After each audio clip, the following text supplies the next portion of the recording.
Hello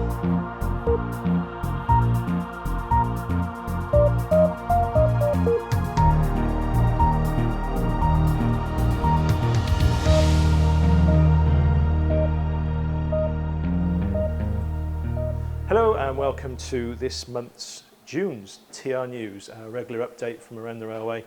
No longer a walkabout because I'm not walking so much, so there you go. You join me in the Narrow Gauge Railway Museum, which I'm delighted to say is now reopened. The restrictions have been lifted to allow the museum to reopen and our cafe indoors, so that's fantastic, and we've seen a lot of people through the door, so come and see us. It's now reopened. And I'm in the little bit here that's always happens at the best possible time.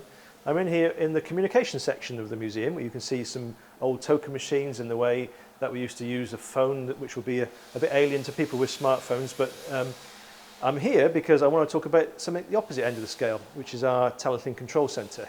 So in the recent Heritage Railway Awards, the annual awards, the Talyllyn Railway won the award for internal communications, the Talyllyn Control Centre, which is an online portal that you can track the trains and see some other webcams. So it's a completely bang up to date to track the trains versus the old way. So we still use the old way, but there is a modern way forward. So that was a really nice thing to win that award, and we were celebrated amongst the 130 railways through the UK. The museum itself actually won the award for interpretation from the Heritage Railway magazine. So that's also very good. So the museum is award winning, and so is the railway. So it's half term this week and it's been very busy, but we've got a few things going on a bit further on in the year, and one thing we want to talk about is our Audrey extravaganza. So we have a very special affinity to the Reverend Audrey, who was a volunteer here back in 1951, and he bequeathed his study to the museum and to the railway, which you can see here is recreated. So we still have very strong ties with both the Audrey's family and a lot of the memorabilia he left us. So we're going to celebrate that over the weekend of the 14th and 15th of August. The details are on the website. But we're going to be getting his model railway out. We're going to get in some of the priceless artefacts. Tim Dunn, who is a TV presenter and a personality, is coming to run for the weekend, and he'll be doing a lecture that was originally given by the Reverend Audrey.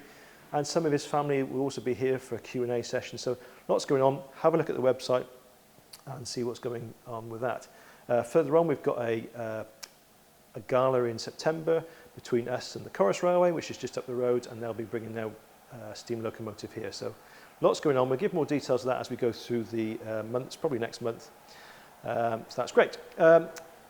This week is National Volunteers Week, and we obviously have a great long history of volunteers, because the first volunteers in railway preservation were here, as were the first preserved railway.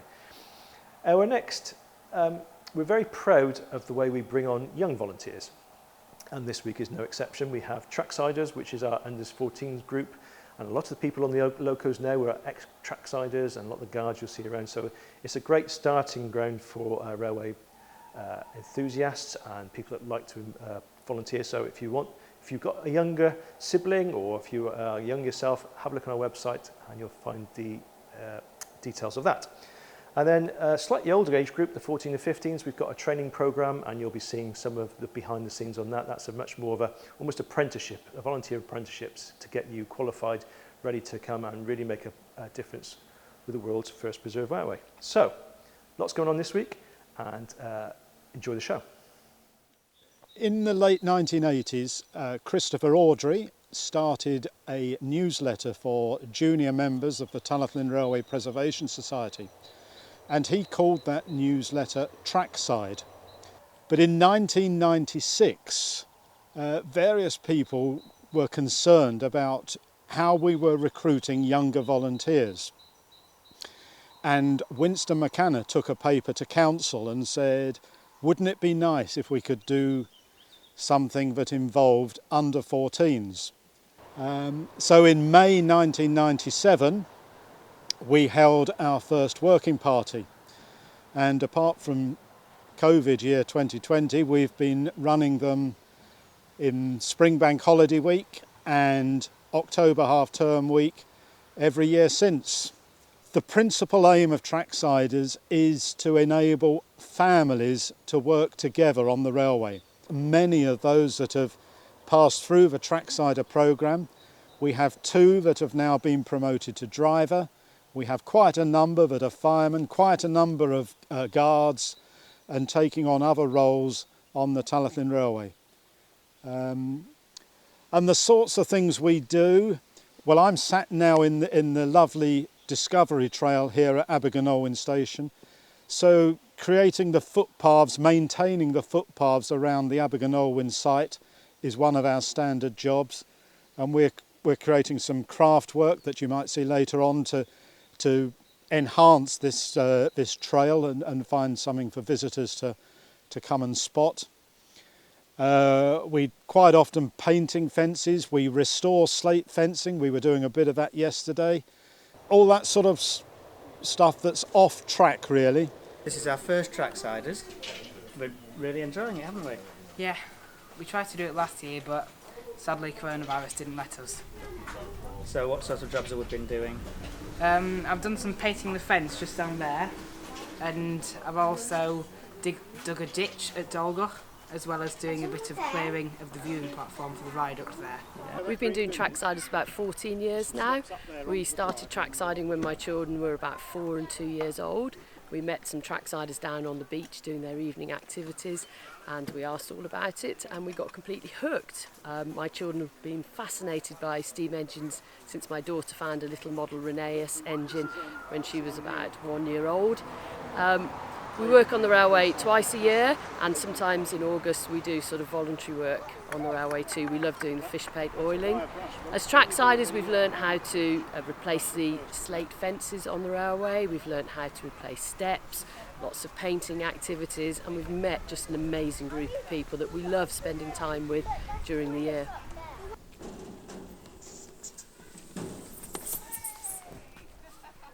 Because we're all here to have a good time.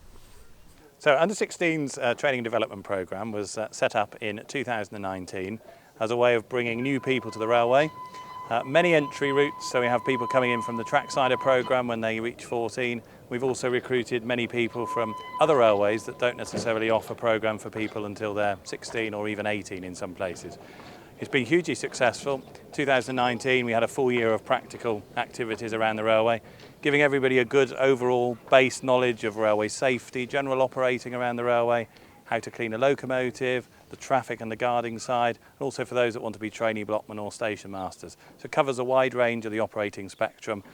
And then when people get to 16, they migrate into the mainstream areas of the railway and start their journey in a really good basis and can be promoted very quickly onto assistant guards or up to cleaners when they start in the mainstream areas.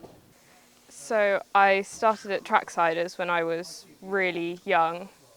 I did that until I was 13 when this programme then opened up, and I've been doing it ever since. I've only got a year left because when they first did it, they opened it to 13-year-olds because they had done taster trains. And yeah, 1 year left. I'd like to go into the loco and traffic department, but loco at the moment.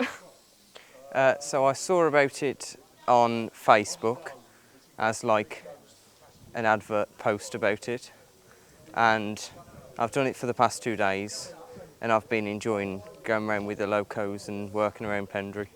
Well, I've been very impressed by seeing the Under 16s programme in action over the years, and particularly today.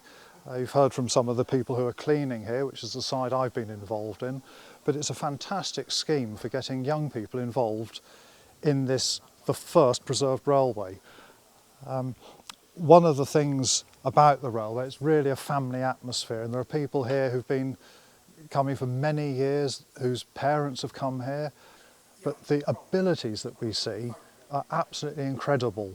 And this is the sort of activity that many people now have little contact with. They're so used to working with computers and very clean things, but the joy of actually getting a hands-on experience of something like this and doing a really good job alongside adults and working to the same standards and expectations, I think is a real tribute to the railway and the training team. So the first time I came down, I didn't really know what I was doing, I didn't know what to expect, and I was terrified of people. But then my trainer turn that around. He essentially lit the spark, and that's the reason why I'm here. Because the under-16s, they give you sort of a flavour for everything. So you think you're doing cleaning, and then the next minute you're doing hand signals and shunting and all sorts of different experiences that no one else would get. So we round off today out in the sun. It's been a wonderful week, very healthy trading. Great to see so many people back on the trains. We've had several trains that have been fully booked, and that's just what we want. We've increased the compartments now, so we've got 20 compartments per train. So you still get a physical separation between you and the people next door, but we're actually filling every one, whereas we were filling every other one. So it's a little bit of a reduction in the restrictions that we did have. So it's been great to see people back, and the weather, for once, has just hit it. I do miss the sleet and snow of May, but it's nice to have some sun. So that's really good. I suppose one of the other things we really need to announce is that we've successfully submitted a lottery bid this week. It's an awful lot of paperwork and an awful lot of work by volunteers and some paid consultants. That lottery bid is going to, we started the process with the grant from the Coastal Communities Fund, which was £300,000 towards some new carriages, and that sort of step really pushes us towards pressing the button on the lottery bid, which covers a new facility here that we can store the old coaching stock, such as the TRs over there, so they can be seen by customers and we can easily access them for high days and holidays. We're also going to be looking at how the space in Wharf is used. The Wharf building was designed and built in 2003, and the circulation could be better, so we're looking at what we might be able to do there to increase our efficiency. Behind us is Treffry, which is a 5-bedroom house we bought a couple of years ago, and whether we look at how we utilise that into our plans for either volunteer accommodation or offices or whatever else we need to do. There's lots of things to look at how we use this site, because this is the peak site. And as we move on up the railway, the key works is Pendray, where we bought the orchard a couple of years ago, how we expand onto that, take the existing works and running shed and really make them accessible to the public, give ourselves more room and more facilities in the engineering work so we can look at apprenticeships and just better conditions all around. So it's a big and a lot of work, a big bid, but if we do get it, it'll be great for the railway and take us into the next century almost. At this point it's a development phase. You put your bid in and you see if they like it or not. We've got past the first stage. If we get past the next stage, they give us more money to develop our bid. So it's not like committed at the moment. It's just a line in the sand. But it's an interesting thing to go through and lots of work done and already to look forward to. So that's the big news. So I think that's a great way to finish this TR News this week. Look forward to seeing you next week, and may the sun shine and the passengers keep coming. Thanks for watching.